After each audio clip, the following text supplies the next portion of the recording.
Okay, welcome, Kerry. Hello. Thank you for having Hello, me. thank you for joining me. I would love you to just start by introducing yourself and telling the listeners a bit about what you do. So, I mean, in your money making context and also in your hobby, that is probably the reason that you're on here, the thing that the listeners might know you for. Okay, so money making, you say? That's not going to take What's long. that? Oh, that's not going to take long. So my name's Kerry Sheldrick from Howl School for Dogs. I'm a dog trainer. Currently in the Gloucester. Norma is joining us. I Norma's don't know. decided that she does want to come up and be on camera after offering her before the podcast started. Hey, Norma. Yeah, Norma. Yes, there is some treats in my pocket. This is not my first rodeo. There you go. Oh, bless her. All right, Norma. But Yeah, we're not eating them all straight away. You'll have them littered throughout the podcast. There you go. That's the last bit. Okay. So sorry about that. I'm that's all Kerry. right. This is Norma, and I have my own business called Howl School for Dogs, and I'm a dog trainer based in the Gloucestershire area, and I work with people in person and remotely all over the Hmm. world. Um, there was a few And if questions anyone there. recognizes your name or your face, why might they recognize you? What are you known for on social media? I do a lot of spoiling parties, ruining people's on social media. So one of my favorite things to do is what I say favorite. It's not that I enjoy it. I just have to Mm, do it it's because important, otherwise yeah. I go to bed and I'll ruminate on it and it'll bother me. So I Hmm. have to put it out there so that I can try to change what I've seen. So yeah, what I like to do is catch one of the billion viral dog videos that are out there and debunk whatever is being described in it, or just explain why perhaps it's not as funny as the creator thought Mm. it was, that sort of thing. Um, yeah, so it I think involves that a lot about sums it up. of yeah, And we've met Norma now. We've been introduced. Well, do you want yes. to just tell us a bit about Norma for anybody who can't see her, and also just tell me about any other pets you have, Kerry? Because I like everybody to feel included, even if they don't have a dog or they don't have pets. Just they can live through your pets. Sure. Well, Norma came from heaven via Battersea Dogs Home. She Wow. is a Yorkie crossed with a Maltese. Hmm. Oh my God, I don't have a big, massive, scary dog, so I can't be a proper dog trainer. Um, no, Absolutely, I agree with that. she's a Yorkie crossed with a Maltese, who I adopted when she was 5. She's now 11. And her background is she lived in a home where there was her and her sister. They didn't go out of the house for any walks or anything in those 5 years, and the two dogs used to fight because they were Hmm. both quite stressed out. And eventually, their guardian made the correct decision to separate Hmm. them, took Norma to Battersea. And I've got a friend who works there who called me and said, "You were after a little terrier, right?" I said, "Yeah. What do you think Here about she this one?" is. And here she is, and she's amazing. She's Bless amazing. her. She's Yeah. looking at Kerry with the most adoring eyes I've ever seen. My dog just looks at me like I'm a peasant that's interrupting his nap, but that's fine. He's allowed to think that. Yeah, no, Norma is looking at me with little bits of chicken in her eyes. Yeah, yeah, the Yeah, little like floating chicken above her head in the cartoon. exactly. Aren't you? Okay, so let's start kind of putting social media in perspective. Now, in my intro, I mentioned to people about the sort of lack of regulation that we have. And I guess in my mind, what I most often see is not the greatest of dog training, and we'll probably go into the reasons why the stuff that you and I do doesn't really make for good content. Yeah. But in terms of, I guess, good or bad trends, what are the things that you're seeing most on your feed at the moment? What am I seeing a lot on my feed? Um, Neutrality walks comes up Yes. a lot. Yeah. Yeah, a lot of that. So for the listeners, do you want to say what that is, and then maybe your thoughts on that? Thank you. Yeah, so neutrality walks are, to my understanding, groups, group classes out and about in the wild, with dogs that are struggling with Mm, reactivity, etc. And these neutrality classes, I believe, are designed to bring these dogs together in a bid to stop their strong reactions and make them neutral around other dogs and hmm. people, Well, perhaps. actually, just to interrupt you, I think the ones that I've seen as well can just be happy adolescents that just that there's this idea that they shouldn't feel anything. They should Okay, just walk. right. I've not watched too many of the videos of them because I find them a little bit upsetting. But Mm, um, but that makes sense that people are also taking kind of lively adolescent dogs along to them as yeah. well. And Yeah, why would you find that upsetting, Kerry? because it's well, first of all, the word neutral I don't believe applies to a sentient being. Um, Mhm. it implies that they don't have any feelings or thought or autonomy Mhm. at all. Mhm.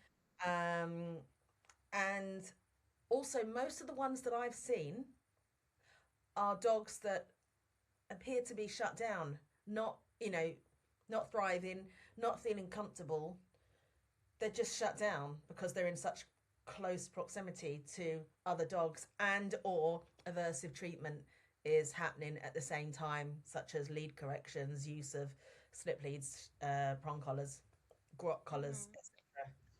So Yeah, the word that sprung to mind for me when you mentioned neutrality walks is they don't they think they want neutrality, but what they want is a robot. yeah, And you want compliance. for yeah, exactly, and that sort of like blind obedience, which Mm. is something that I really, really push back against. Um, and yeah, and is not something that I look for in my customers and actively discourage them from actually, because you don't want to Same. take away all that expression and that individuality, and yeah, it's really, really sad. Um, Definitely. So, like, it's okay if they don't like being around dogs. It's okay if that's just their preference, or if it's that it's mm, something else that needs helping, not just, forcing, right? yeah, yeah, absolutely. Um, why do you think that there has been this upsurge? Because I presume you weren't making TikTok videos 5 years ago. I wasn't. Um, in that sort of time period, why do you think there has this been this massive surge in TikTok and Instagram Reels and that sort of thing, which claim to be teaching people how to train their dogs? Well, COVID is a Mm-hmm. biggie. There was a lot of people sitting at home. There were a lot of people that needed support with their Mm-hmm. dogs, and there were a lot of people that didn't know how to make money during that time. Yeah. And what a beautiful collision of Mm. things that occurred. And then you got your superstars that grew out of that. You know, your South End Yes, we dog won't. team. Yeah, I, yeah. I won't be slandering anyone, don't worry. No, that's fine. Yes, we'll just say there are people that have become very successful on social media from around this time period, and I think the name you just mentioned probably, I don't want to give too much credit, but sort of pioneered the sort of TikTok dog training thing, Yeah. um, and showed that it's a really, really good way to make money and run a business. And Yes. with this surge in the number of dogs, like you say, it's almost Yeah. inevitable, wasn't it? Yeah. And it also seemed to collide as well with the rise of populism in Mm. politics. And Oh, so again, I think those two things go hand in hand. You'll often see a lot of right wing rhetoric used in the kind of language that people that use aversive methods talk about when they're training dogs. yeah, I'm actually going to jump to one of my questions, which is a bit of a way down, but I think is a natural kind of progression. And I knew that we would get onto this eventually, and it does really interest me. What are the kind of demographics that you think tend to find the videos that are problematic versus obviously the ones that you and I make? Mm. Do you personally see any trends in the types of people who leave the comments or who are in the videos with their dogs that are taking people to see these people? Um, Wonder if you've seen any trends in terms of that. So, in terms of the trends, I think that young cis males are often attracted to the kinds of sensational um, training that you see where dogs are, forced to be compliant, forced to Mm-hmm. submit. Um, I think you often see people that are, I don't know, you know what? Part of me thinks that often people that feel disenfranchised are drawn to Mm-hmm. this. But then I've met people from all walks of life and have had similar conversations with a lot of them. I think that there's a lot of um, women that follow these sorts of things, and I think they have a lot of internalized misogyny going on there, Yeah. perhaps that they're unaware of. And yeah, Yeah, it was more. It was. I hope it wasn't sort of a leading question, but I thought you would probably find the same thing as me. Is that I always see it massively featuring and catered to men. And I think there's a really interesting conversation there about these problematic social media videos. And actually, I'm sort of in the early stages, very, very early stages, of drafting a book about that kind of link with misogyny and that kind of interest in obedience and compliance, because it's been a societal expectation of women for such a long time that we're obedient and compliant. So, yeah, yeah, absolutely. I think, There is toxic masculinity is rife in the dog training industry, um, but I see a disturbing amount of that coming from women as well. yeah, and absolutely, and I agree with you that we definitely can't sort of predict these things or put everybody in the same box, because I have fantastic customers from all walks of life, Sure. different income, whatever. So it definitely isn't linear, and at the same time, I live in a very affluent area where you'll see a lot of very affluent people, educated people who are yanking their dogs around on figure-of-8 leads and that sort of Yeah. thing. So But there, that it is really strange. sorry to interrupt you then. I feel like there's the people that come from the old fashioned kind of Crufts, Barbara Woodhouse, Wookiees, let's yank them Yeah. on the neck with the slip lead.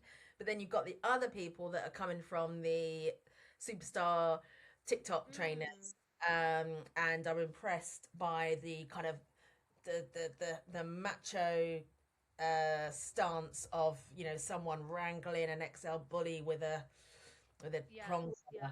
And people And perhaps Kerry, go on. sorry to interrupt you, but what's with the tracksuits? Like, why always the tracksuit? Why can't we just put? Well, actually, one of them does wear some pretty heinous jeans, but most of the time we're talking like matching tracksuit bottom. Like, it's always the same fit, and I just think, guys, and this is, I guess, even one of the even more fascinating things is there's no originality. They're just like the same format. It's bizarre. Yeah. There's not nearly enough Crocs being worn in their No, sessions.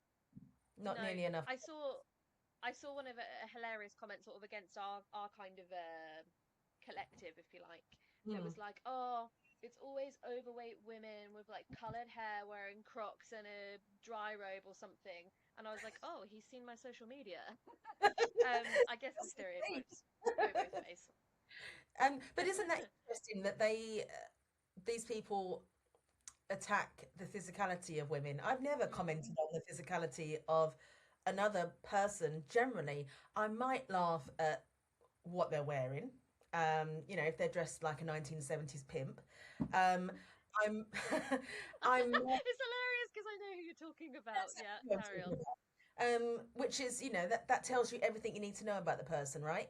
But then and I will lay into somebody who is giving out mis and disinformation, but I'll never comment on their physicality at all No, because no, they can't I know. change that. They can change what they think, they can change their wardrobe, but they can't change their physicality, and I don't have an issue with that Absolutely. at all. But that shows the And mindset that they have, that they would do that, and I've been on the receiving end of that. yeah, I was going to ask you because like you were very open about the comment that you had a while back where somebody Mm. commented on the way that you look, and Yeah, I think loads of us were in the comments like, what is this person doing? This has gone too far now. yeah, yeah. Do you want to share with the listeners? Again, I'm jumping around a little bit, and I'll come back to the less personal stuff. But again, something I wanted to talk to you about was how are you received on social media when you make these debunking videos and you say, oh, I don't like this for this reason. And Kerry, you're so kind in your videos as well. You're so Really? non-judgmental, and you'll say things like, yeah, I think so. You'll say, oh, I know this caregiver loves their dog, and it's clear that this dog is really, really loved. That's why they're in an ice skating rink with friggin' boots on and a hoodie or whatever. And then, I think that you come across very understanding, and like you're trying to do the right thing. Obviously, I'm slightly biased because I'm in your camp. But then, the response to that can just be so awful. Tell me about that, and tell me about some of the worst things that have been said to you, if you don't mind. No, no, not at all. So I'll start with the kind of more just common responses, which I'm sure are bots anyway. Things like, "Okay, Karen." Yeah, I mean, didn't Karen originate because of a white woman complaining about a black person and about something ridiculous? Wasn't that the origins of the Karen? And I now, don't know, to be honest. now it's suddenly, if you are a woman and you are having an opinion on anything, you are a Karen. But anyway, so okay, Karen, did the dog tell you that? Um, That's is a nice. Yeah. favorite response, which I normally respond with yes, actually. Very, very clearly, in fact. Very Yeah. clearly. Yes, and if you pay attention, they'll tell you to. Um, um, but then I get people. I had well, I've had a few people kind of comment on my appearance. One person, one of my most popular videos was at me responding to somebody who said in the comments, "What's wrong with her face?" Um, and the reason that I really wanted to respond to that was one, because it was offensive, but two, because they weren't even asking me. They were asking the other people, which suggests this isn't somebody that is interested and wants to know. This is somebody that wants to To start gather, a conversation. yeah, and wants to bully. And if there's one thing I will not tolerate, is bullies, which is why I do the work that I do. And I'm sure Hmm. you do the work that you do, is kind of, stopping people bullying people. But yeah, so they said, "What's wrong with her face?" And they were referring to the fact that I've got nerve damage on my face, which has been there since I was in the womb, which I've struggled with all my life. From being bullied to just hating the way that I look. And but in the last few years, I think this happens to a lot of women when you kind of hit 40, just started to kind of being like, no, you know what, this is what I look like. And I have no issue with it. I mean, not no issue with it. I've still got my insecurities. But a few years ago, you wouldn't have got me talking to camera as much as I do Hmm. now. Hmm. And so when that came up, I thought, okay, I could either go away and internalize this and feel awful about it, or I could use this as a teaching point. And that's generally what I like to do with anything. Rather than go away, feel awful about it, that I've seen something that's been really upsetting, I'll think, right, how can I turn this poison into medicine? Let's make it a teaching point, because it might help someone else. And Mm. it was really, the response was amazing. It was the most cathartic thing I'd ever done. um, yeah, I was really glad that I did that, and the response was, yeah, it was just amazing. And the person who said that just ended up looking like a dick. Mm. So um, yeah, but other comments, the other comments that I get are, why don't you ever show videos of you working with a big dog? Which is just like it's such a boring comment, and I know that Mm. we'll probably talk about that more as well, but that's a classic one.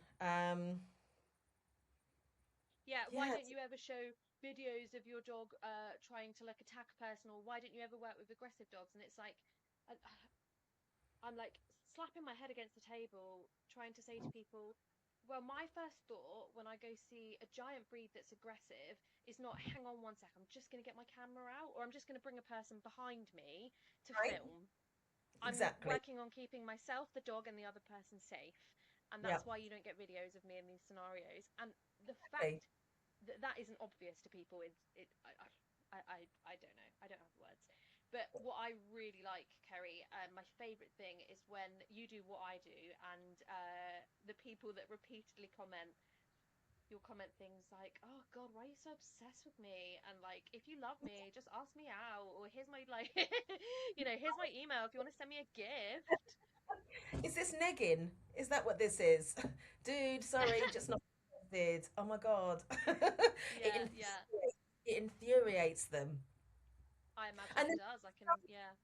sometimes when I just don't have the capacity, perhaps I've been experiencing a bit too much trigger stacking in my day, then it'll just be an instant block, like Yeah, Limmy said, block and move on, bammo. Um, yeah. so it totally depends or if I think it's such an unbelievably stupid response, that's gonna become a video in Yeah, itself. yeah, yeah, yeah. Yeah, I Which love just that. fills me with delight when that happens. Remember a few months ago, a guy commented on one of my videos, and you immediately commented, a couple of minutes after, I think his name's Patrick or something. You were like, Patrick, you're normally on my videos. Why are you cheating on me? Commenting on more than one video. Yeah. Loved it so much. Yeah. I mean, it hurts. It hurts when Mm. Yeah, I imagine.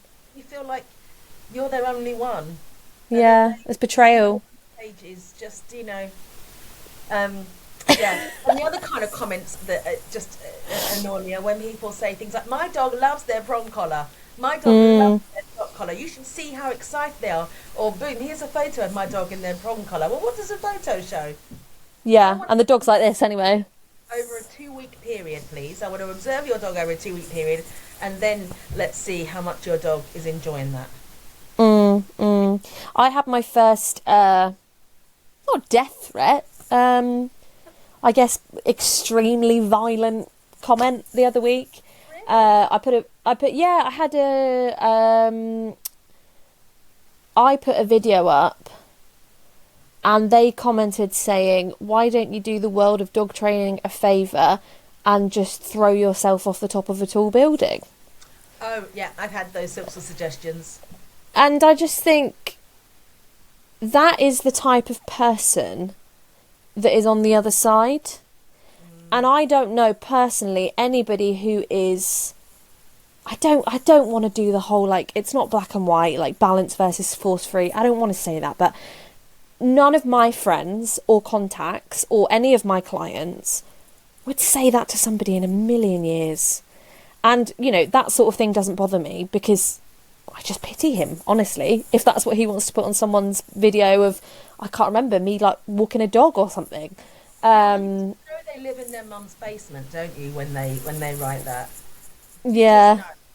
It's just the most. It's either a bot, or it's someone living in their mum's basement, and it's just really tragic. it is. It is. All right, well, let's, they probably feel bad enough about themselves already without us talking about them for the next half an hour. So, although we definitely could because it is fascinating.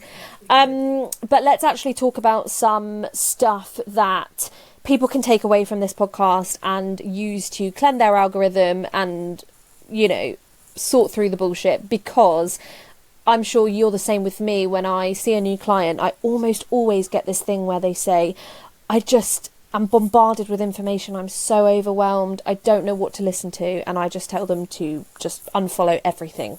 But hopefully, by listening to something like this, they can feel a bit more, empowered and confident to know what is not ideal. So, well, what I'm going to combine a few questions that I had together. What do you think are the biggest issues with social media dog training? I'm not necessarily saying about, the types of people and that sort of thing, but I guess maybe about the kind of falsities that they tell us about, and what do you think is the advice from these videos that finds its way into the real world most often that then you have to recover from? Well, I guess whenever I meet a client, one of the things that I hear time and time again is them apologising for caring for their dog. Such as they'll say, my dog sleeps in bed with me. I know they shouldn't. And I'm like, whoa, why shouldn't they? They absolutely, or they'll often say, I know that I'm meant to be the boss, or I'm probably spoiling my dog. In fact, somebody, just to divert a little bit, somebody said that to me today. I was in a cafe and Norma was on my lap, and in the same breath they complimented me on how relaxed and happy Norma was, but then also suggested that I spoilt her. And I thought, what about any of this do you think is spoiling? The fact that she's so relaxed and happy is a result of everything that I do for her. The fact that she has a harness on, the fact that she's got a jumper on, the fact that I'm giving her rewards to help her to, settle, all of that is exactly why she's like this. Anyway, I digress. So yeah, I think the language that people unwittingly parrot, that they see online about, I know that I need to be in control, I know I need to use a stern voice, I know I need to be firmer, I know I need to be less kind, all of these things. It's this idea that kindness is a weakness, and that they need to toughen up and be more, they don't ever use the words brutal, but just be more of a strong leader with their dog. And another one, Kerry, that this has reminded me of is, and I had this conversation actually with a client yesterday, that it's me, I'm so anxious, my anxiety is causing this. And I'll say, oh really, where did that come from? Oh, the last trainer I saw told me, or I saw a video. And it's always women, it's never guys that say, oh, I know it's my anxiety that's causing this. Yes, totally. Yeah, I hear that all the time. Or there's that common, the common setup where it's a couple, and often a woman will say to me, the dog doesn't do this when they're with my partner, and he says I'm too soft with the dog. Always. And you can physically see the relief when you tell them that everything you're doing is spot on. The fact that your dog is reacting like that around you is probably because they feel safe enough to do that with you. It's a huge compliment. It doesn't mean we don't need to address it, but it's not as a result of your poor handling. No, not at all. So I think it's that sort of language that and the way that people talk themselves down and consider themselves a failure because someone online has told them your dog is like this because of you. Oh God, the classic one is crate training. We failed so early with crate training. We failed on the first day, we failed on the second day. And I'll say to them, okay, what do you mean you failed? Can we talk about what is this? And they'll say, oh, well, the first night he screamed all night and it was awful. And so I gave in and I slept on the sofa with him and I know that I failed. And I'll say to them, you think you failed because you went to a crying baby that was terrified and traumatised? It's horrible that... Breaks my heart that people feel that these acts of compassion and just general kindness are a failure. Yeah, absolutely. And I think as well as that, God, I don't even know where to go with this issue, but bloody grot leads, like grot collars, that for me is the thing that has really found its way from the internet into the mainstream. And for anybody who doesn't know, a grot collar is one of these, it's like a slip lead, but really thin, like a cable almost, isn't it? and it sits right up high on the sensitive part of the neck, right behind the ears, and it tightens right up, and then it's used for corrections, inverted commas. Jade, you must understand that these things are only bad if you don't use them correctly. Yeah, absolutely. If you fail to lift your dog off the ground so that it can't breathe anymore, that is on you, not on me. Yeah. Exactly. So, yes, and which also reminds me of another thing that people will hear all the time is that, you know, this normalization that people think that a mother would be like that, would be brutal with her puppy. That we need to be brutal with our dogs as well. And, you know, there's so many trainers perpetuating that myth online, and that comes up a lot in sessions as well. I'm quite lucky. I don't get that one. But to be completely honest with you, I have never had someone come to me from a grot lead. I've been quite lucky in that sense. But I can see that would be the conversation. Yeah. And then the other one that I just think is hilarious, and I've got Alyssa Ralph, a nutritionist, coming on at some point, is they have to go on raw food. They have to be on raw food because their behaviour is because they're not on raw feeding. I'm going to tell you this here and now, and I'm going to hold your hand when I say this, listeners. That is for them to make money and nothing else. And also for them to buy into the myth that their dog is in fact a wolf who requires raw meat, which then makes them feel more powerful because they are wrangling a wolf, an actual wolf at the end of that lead. And you know what little girl wants to feed their dog kibble? You know, you're not masculine enough if you're not feeding bones and offal and blood, right? No, exactly. It's very tiring, isn't it, Kerry? It's really, really, really exhausting. Yeah, it really is. And also that's another thing, speaking of food, and I don't want to get too much into food because it's not my area of expertise at all, but when people say you can't feed a dog human food, it's like, food is food is food. Food. There's no such thing as human food and dog food. It's all grown on this earth. It just depends in what kind of form you want to feed your dog it, but it's all the same stuff. You know? I had to. I'm not like you in the sense that I don't dedicate a lot of my time to debunking videos. In fact, you're so bloody good at it and so reliable with it that, you know, it's not something that I need to be doing. And quite often I've even just sent Kerry like a link and I'm like, make a video about this. I don't have the strength. Else. Yeah, exactly. Kerry, have you seen this? I'm like, oh my god, I was trying to have a day where I wasn't getting angry. I'm going to have 2 hours of Buddhist chanting tonight so that I don't feel stressed. Well, you know, the follower count loves you, Kerry, so you're doing something right. But one thing I did have to go and make myself a little video about because it was driving me nuts was the idea that if you're out training your dog and your dog is not taking a food reward, it is because your dog is not hungry enough.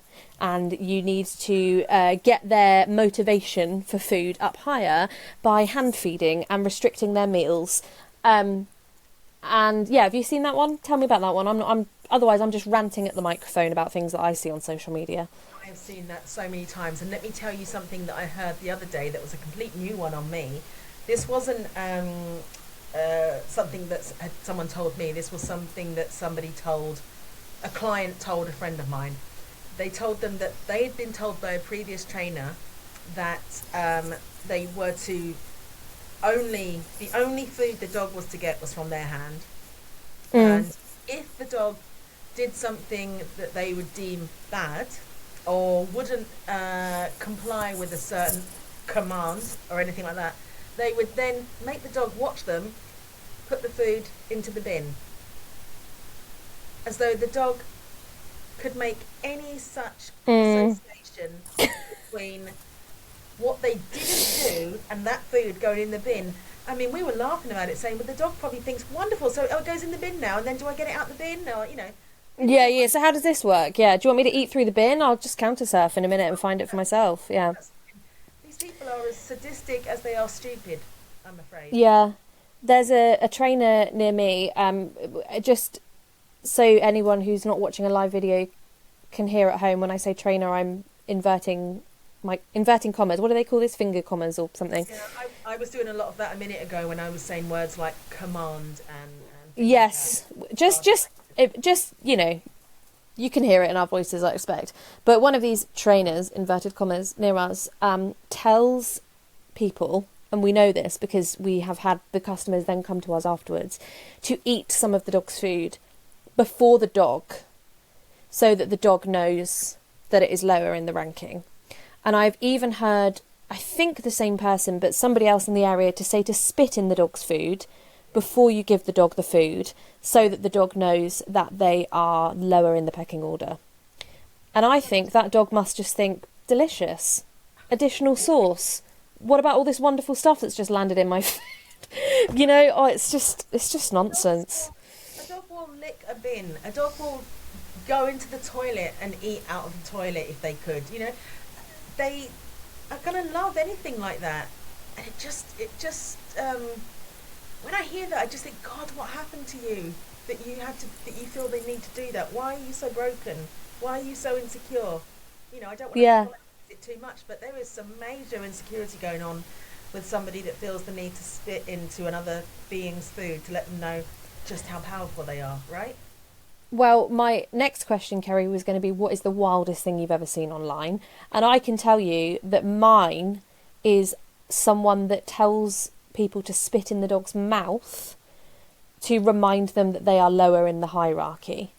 If the dog does not respond to the command, inverted commas, to physically open the dog's mouth and spit in the dog's mouth. And in this video, Kerry, the dog is licking its lips. It's like, that is delicious. Thank you so much. How divine. Did you have a roast this afternoon? That to me, I've never seen anything beat that. But I don't know if you have. Well, this is a little bit of a curveball, actually. I won't say the name of the account, but there's a very, very, very famous account with a dog that presses buttons to communicate. Oh, yes, I love this conversation so much. Yeah, don't name the account, but tell the listeners. Oh, I'm so excited. And I find that to be one of the most problematic accounts in the industry, because of the anthropomorphism that is evident. Kerry, could I just stop you? Can you describe the account for people who don't know what you're talking about? Yes, absolutely. So this is an account where there is a dog that the Guardian claims can have complex conversations with them via a large array of buttons. Now, to be clear, I'm well aware that buttons can work. Mm-hmm. What I dislike about this particular account is there are very abstract terms that are being used in these buttons that I don't believe can be inferred from a dog through their behaviour. For example, I've seen this particular dog communicating that they had a bad dream last night. Now, I would love to see how you would condition the word dream with a dog, right? Because we know that we can condition a dog to kind of say that they want to go outside, that they'd like the dinner, that they, you know, concrete terms Mm-hmm. that are very straightforward. That's not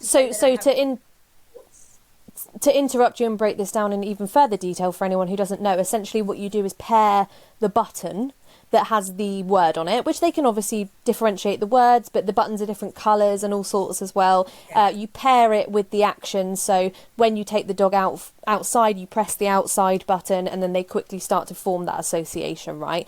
But there has to be a very obvious stimuli or action or something that pairs with the button in order for the dog to understand the connection. Yeah. So, sorry, carry on. Conditioning, aren't we? Mm-hmm. I don't understand how you could condition the word dream with a dog. Or bad. Or bad, exactly, because you're assuming that they have the same morality that we do, when in fact they don't. You know, a dog would have sex with their sibling and not think there's anything wrong with that. You know, they are completely different species to us. So yeah, so this account, I've had people unfollow me because I've criticised this account. One person criticised me saying that they thought that it was just clickbait that I'm creating, and I was like, actually no. I think that this account does just as much damage for dogs as the accounts showing people throttling them, because it's teaching people to misunderstand their body language and to assume their motivations with a human lens.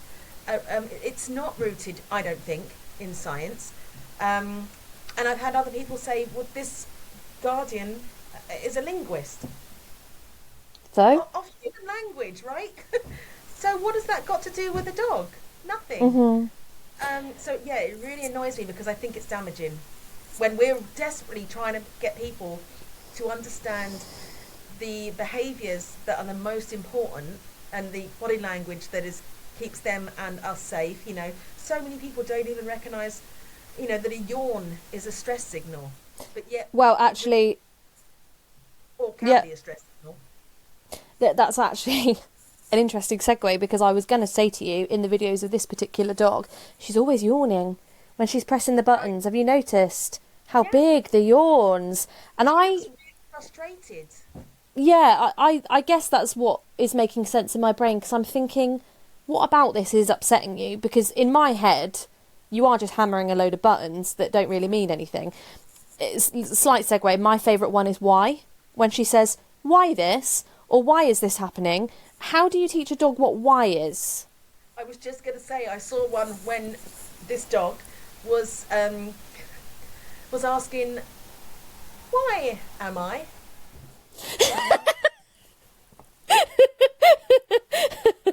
What was the response, out of interest? Why was she? And she said, I can't remember what the response was, but I was like, this is a con. This is a con. You are. Why is name? Yeah, why is name? And she said something like, because you are a dog, or something like that. And it was just, I just thought, that's it. I'm gonna. I'm done. My screen in now because I've seen enough. I mean, I think even. Sorry, go ahead, Kerry. No, you go. Well, I just think that she could be doing.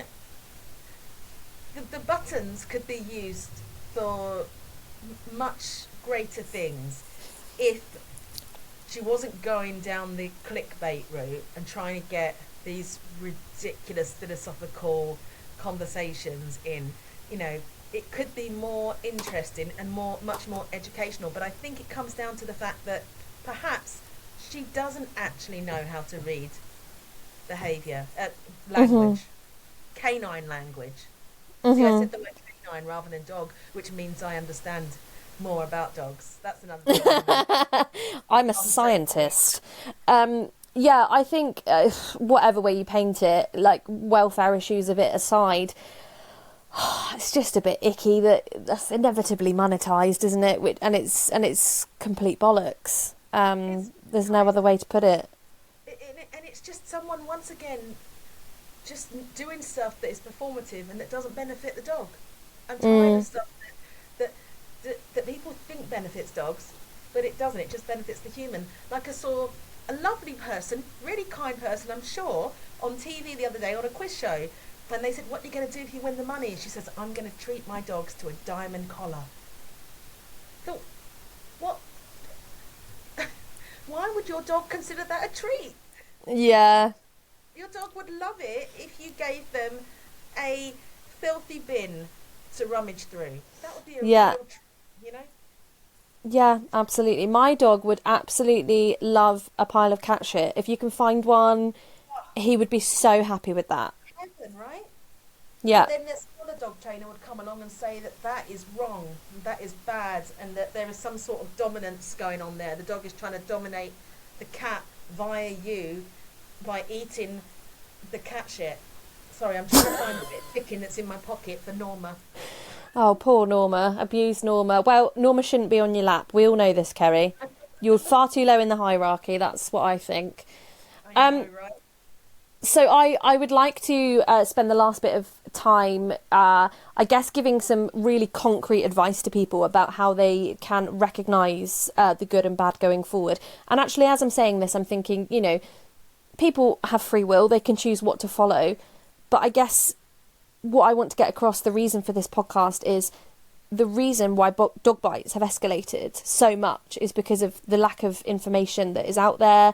Handling methods in studies, these aversive methods have been shown to increase aggression, break down relationships, and if we keep consuming that information and we treat our dogs that way as a result, it is not only a welfare issue for the dog, but actually a safety and a public health concern.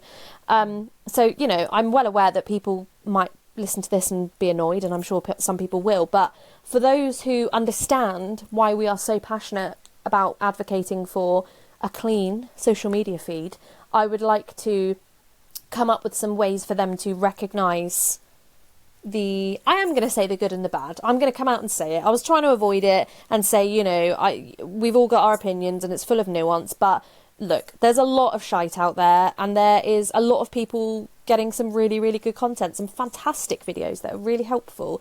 How can we tell the difference? So is there a phrase that instantly tells you, block, delete, unfollow? Yes. When anyone mentions quick fixes, Yeah. or if they start mentioning alphas or dominance, that's a huge red flag. If they're using a video and showing them wrangling a dog that is out of control and that is frightened, that is stressed, that's a huge red flag as far as I'm concerned, because that is, you know, we know that when you're working with a dog that is struggling, it is boring. In terms of if someone was to watch, it's not sensational. It's boring, and you wouldn't want to watch it. Yeah.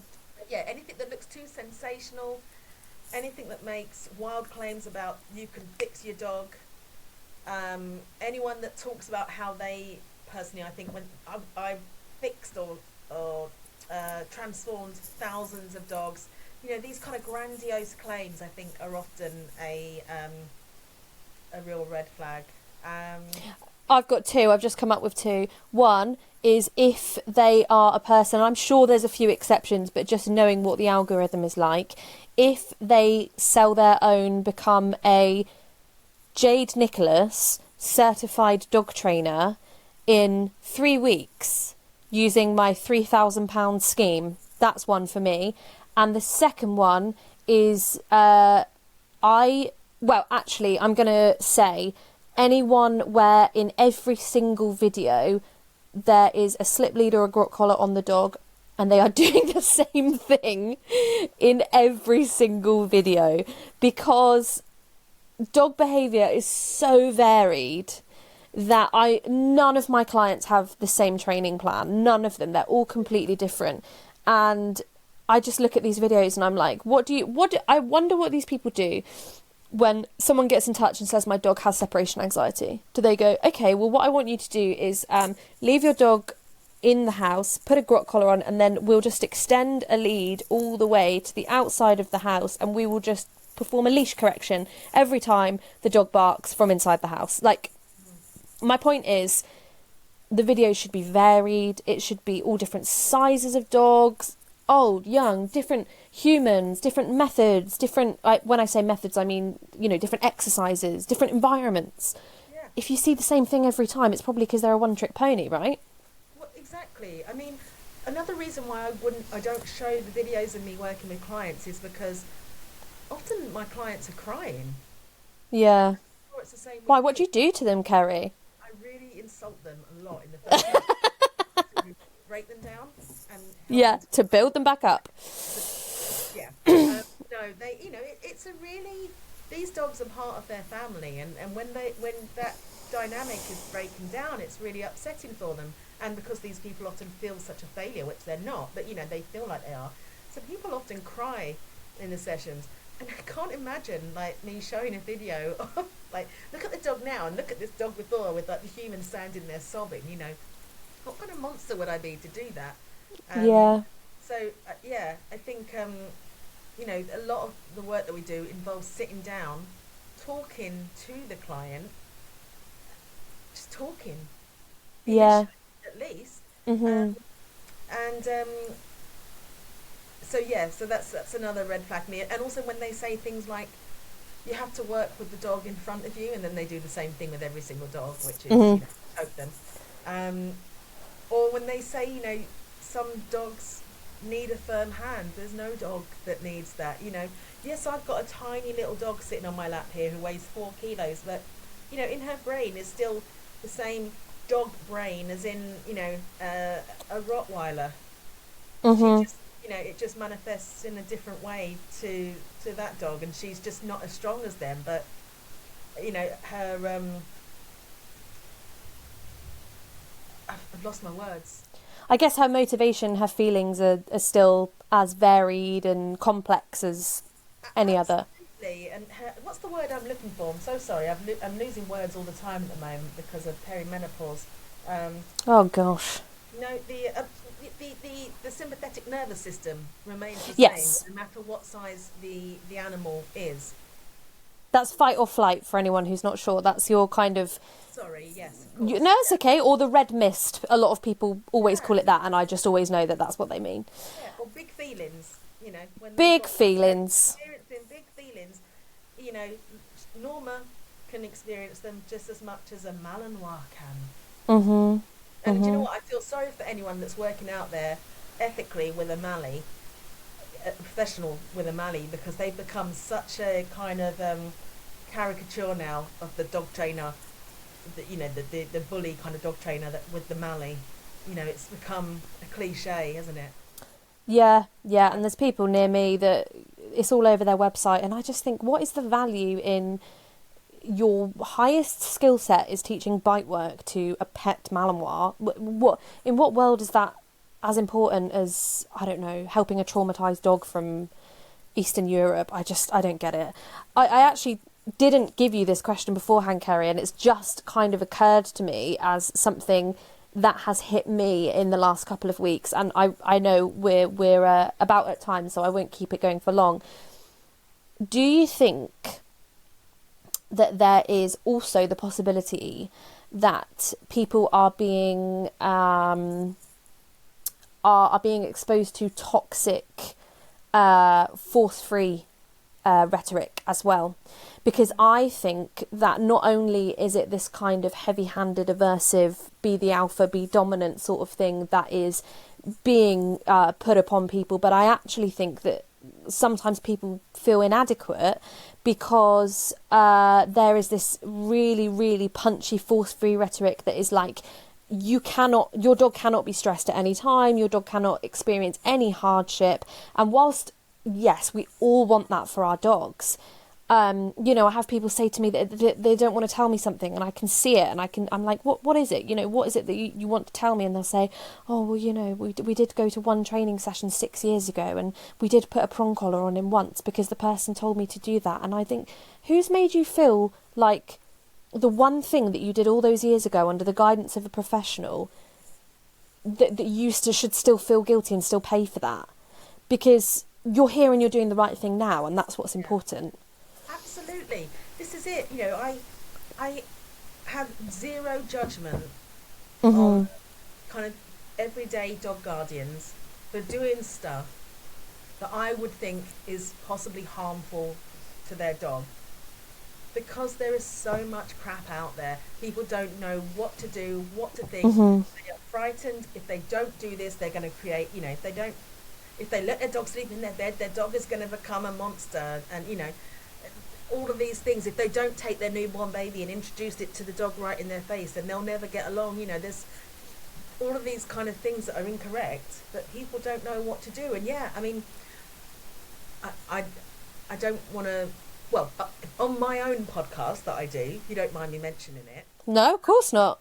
Yeah, so I do a podcast, Are You There, Dog? It's me, Kerry. And in one of my episodes, I actually have a conversation with one of my clients who had been to 2 trainers before me, both using horrific methods. And the conversation we had is about the language that they use to sell their service, and also how they try to break her down in the sessions. And it's fascinating hearing what she said, but also the guilt that both her and her partner feel to this day because of the stuff that they did to their dog. You know, at one point she says they came home from a session, they were driving home, and they couldn't even look at each other because they felt so appalled with themselves. But they'd been told to do that, and they'd been told, if you don't do this, X, You're Y, wrong, Z, yeah. your dog will end up euthanized, your dog will end up biting someone, you've got to do this, you've got to be cruel to be kind, and all of this stuff. So these were very kind, intelligent people as well. Yeah, absolutely. I we might have a slight disagreement on this, but you know, we're all friends here. I had to unfollow a couple of accounts the other day, and no doubt they unfollowed me, which is fine, who are force-free, very vocally positive reinforcement dog trainers. Both of them in a very short period of time put up sort of, you know, it's quite trendy for us to put memes of like, oh, POV, you are a dog trainer and X happens, and it's like a picture of something from popular culture. You know the type of thing I'm talking about, right? Yeah. And they had memes that were like, I don't know if you watch Stranger Things, but it's Sadie Sink giving the middle finger to Vecna, and it's sort of saying, it's a picture of that, and it's like me when I see X, Y, and Z. And the first one was me when I see a guardian walking their dog on a head collar, and it was this like very like forward middle finger. And I have a huge problem with that because of my professional experience with a huge variety of humans and dogs. I worked last year with a lady who was in her late 70s, and she had an adolescent Labrador, and we can all talk about, you know, whether it was the right dog for her or whatever, but she loved this dog, he loved her, he's in that house. There's no way I'm going to say, you got to rehome him. No, we make it work for this lady and her dog who love each other, right? He had pulled her over and broken her wrist. And I'm sure anyone who is of that age is listening knows that that sort of thing happens as you get older, and it can't be something that just happens every week because every bone would be broken.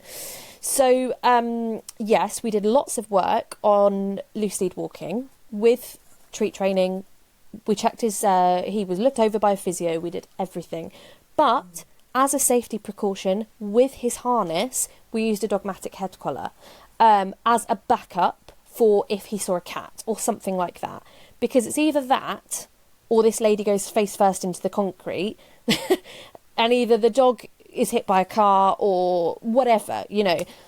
And I think that if anybody is listening to this and they're stuck in the middle and they think everyone from every angle tells me that I'm wrong and I'm not doing good enough, as long as you're doing your best in that situation and feeling empowered by the decisions you are making, that is the type of person that I want to work with. What do you think about that?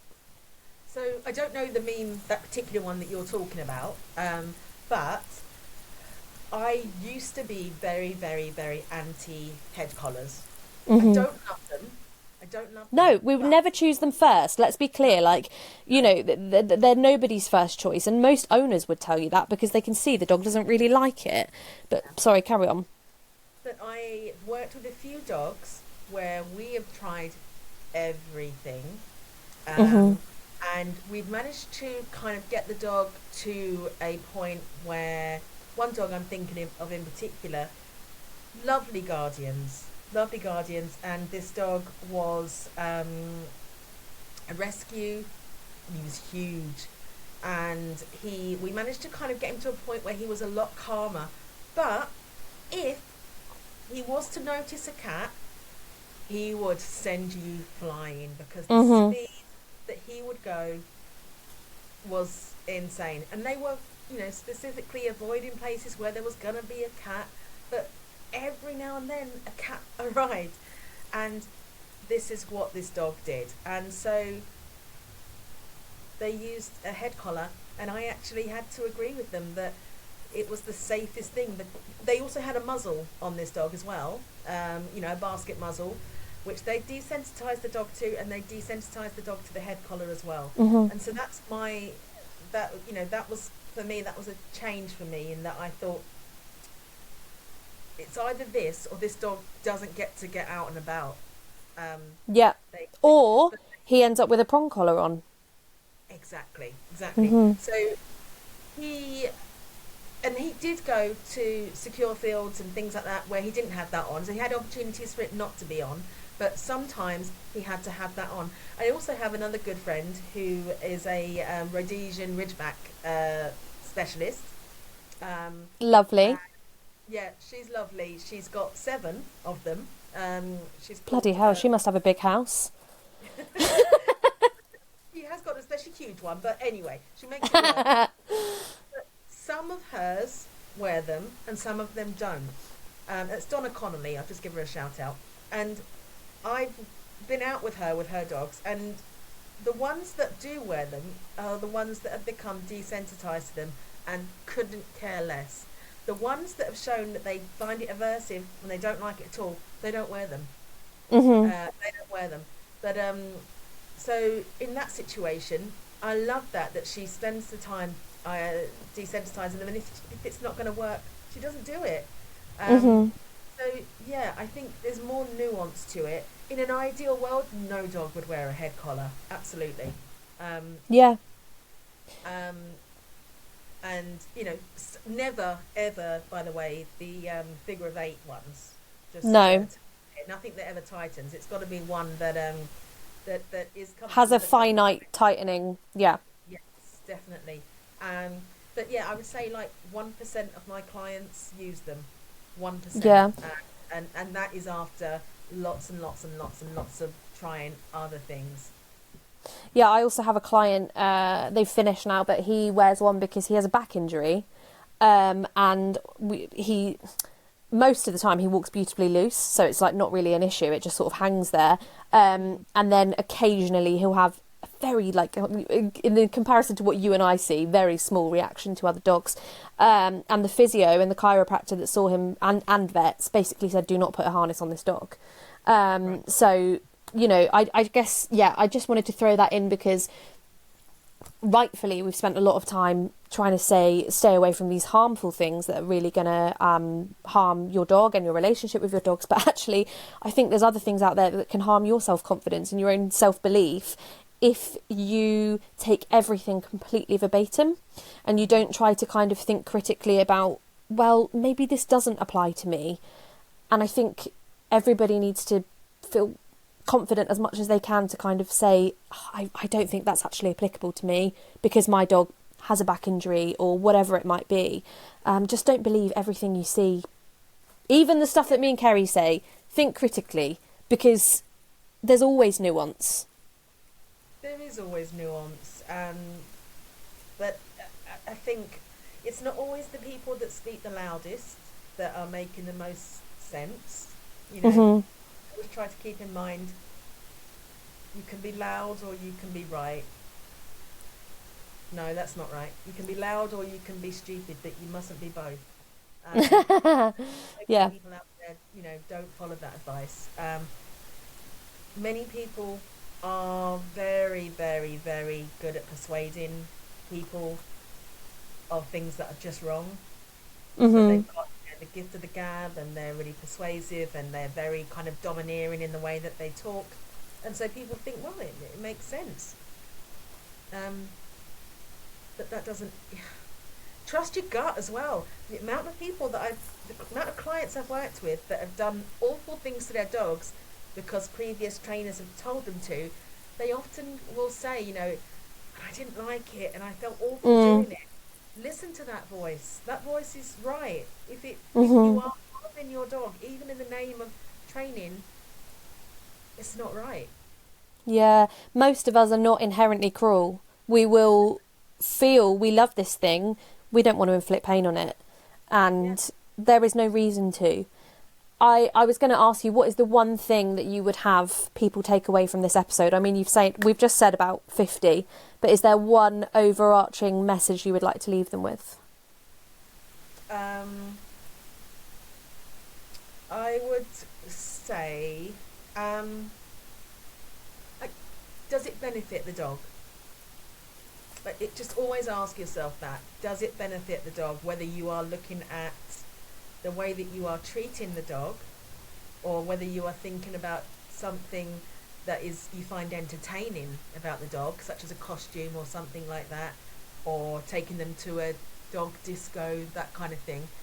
I really want you to think, is this about what you think is fun, or is this really what your dog needs? And that applies as well to the methods that we use for training and behaviour support as well. Does the dog actually benefit from this, or is it simply shutting a dog down and making life more convenient? Which, we all want our lives to be convenient. I'm not judging people for this, but when you start asking yourself the question, that's when you start to think, oh, hang on a minute, I'm not sure that this is best for them, that it is making my life easier. Yeah, I think, just to add to that, I think convenient is only convenient for a short period of time, and it will bite you in the arse. So that's another thing to remember, quite literally. Yes. Kerry, before you go, mention your podcast again, let people know where they can find you, and feel free to plug anything else you would like to plug. The floor is yours. Very lovely. So, you can find me on social media, Howl School for Dogs. I'm on all of the places. And I also have a podcast called Are You There Dog? It's me, Kerry, and you can listen to that in all the podcast places. And I'm even having it back on Spotify since they've stopped advertising ICE agents recruitment. Fantastic. Good stuff. Thank you so much, Kerry. Have a great evening. Lovely to see you. Thank you. You too. Bye.